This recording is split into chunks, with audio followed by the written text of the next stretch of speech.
Apa yang dinantikan? Apa yang ditunggu-tunggu? Yang ditunggu itu hanyalah merasakan pakaian kematian, merasakan mati sebelum mati, merasakan melepaskan status sosial. Tidak ada lagi yang dihormati dan dimuliakan, karena semuanya adalah calon-calon bangkai yang akan dimakan cacing tanah. Tidak ada lagi yang dibanggakan.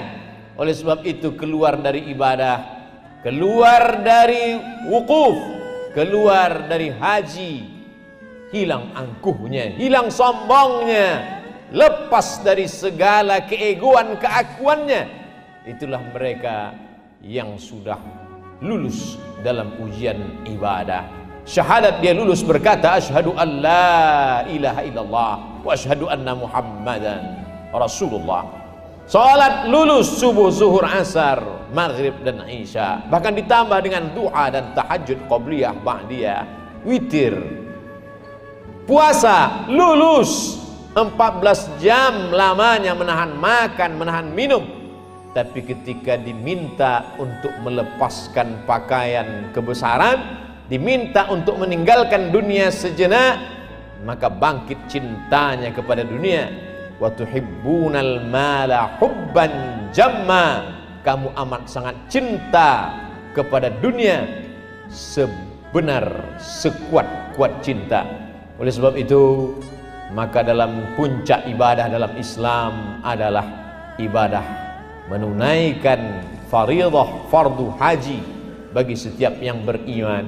Tapi Rasulullah SAW melaksanakannya sekali saja. Kenapa demikian? Karena beliau ingin mengajarkan bahwa ada ibadah lain di tanah air, berbagi kepada orang lain. Sekali fardu, ibadah ini juga mengajarkan kepada kita bagaimana giat mencari harta. Orang Islam tidak disuruh untuk duduk saja di masjid. Idza qudiyatis shalah, kalau salat sudah dilaksanakan, fantashiru fil ard, bertebaranlah di atas muka bumi Allah. Untuk apa? Wabtaghu min fadlillah, cari rezeki karunia Allah Subhanahu wa taala. 9.000 kilometer dari Asia Tenggara ke tanah suci Makkah dan Madinah tidak dapat ditembus tanpa materi, transportasi, akomodasi, konsumsi, makan, tempat tinggal, ongkos pesawat.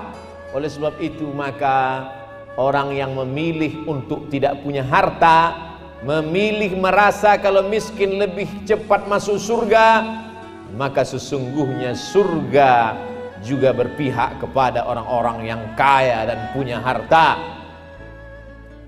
Man bana masjidan, siapa yang bangun masjid, banallah mithlahu baitan fil jannah, dibangunkan Allah untuknya satu tempat di dalam surga. Siapa yang mampu membangun masjid?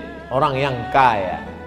Man ala thalatha banatin, siapa yang membesarkan 3 anak perempuan, fa'addabahunna, diberikan pendidikan yang baik dan layak, wa zawwajahunna, dinikahkan dengan orang yang layak, sopan, taat beragama, berakhlakul karimah, wa ahsana ilaihinna, dia buat baik sampai kematian tiba, falahul jannah, surga baginya. Pendidikan mahal, melambung tinggi, harga pakaian, harga pendidikan, harga kehidupan.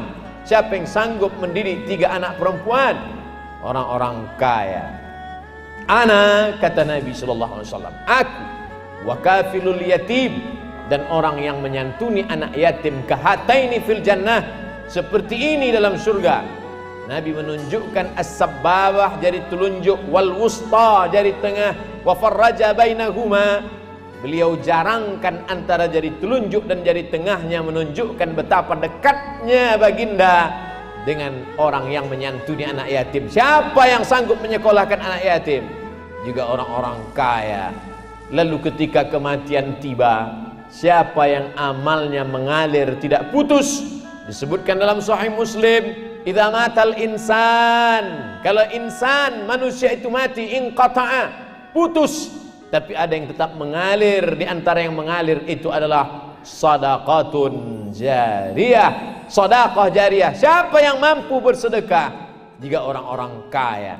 Oleh sebab itu dalam hadis dikatakan at-tajirus saduqul amin.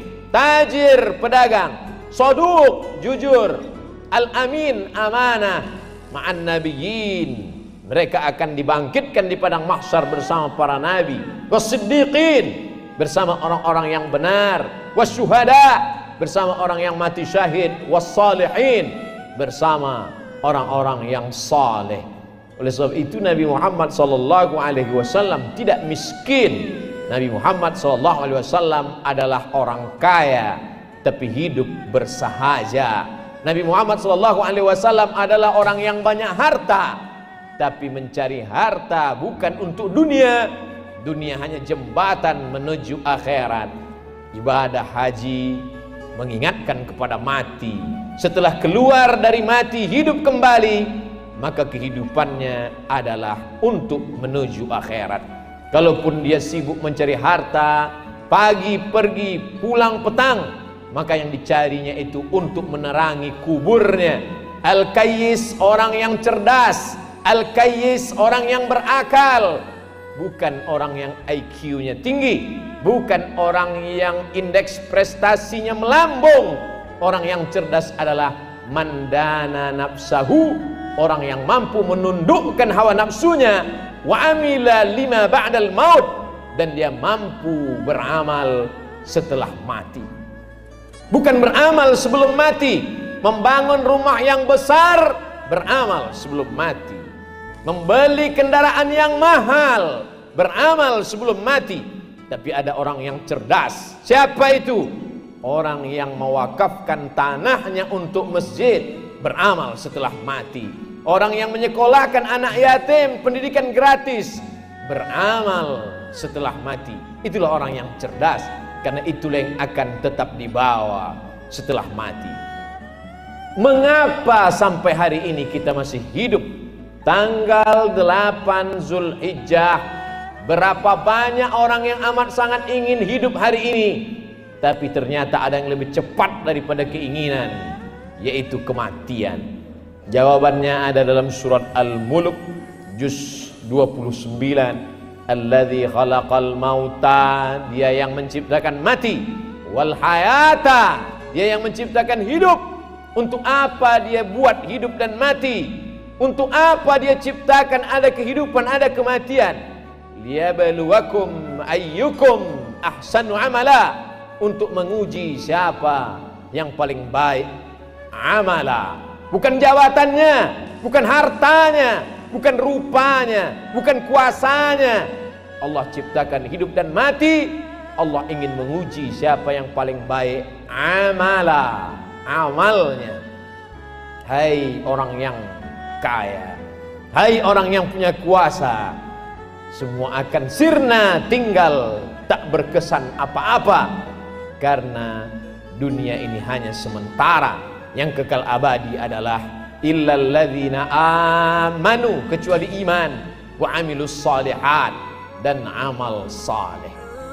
Assalamualaikum warahmatullahi wabarakatuh. Hai sahabat religiwan semuanya, semoga usia bertambah, istiqomah juga semakin bertambah, amal bertambah, maka bertambah pula kesiapan kita untuk tetap menebar kebaikan. Assalamualaikum warahmatullahi wabarakatuh.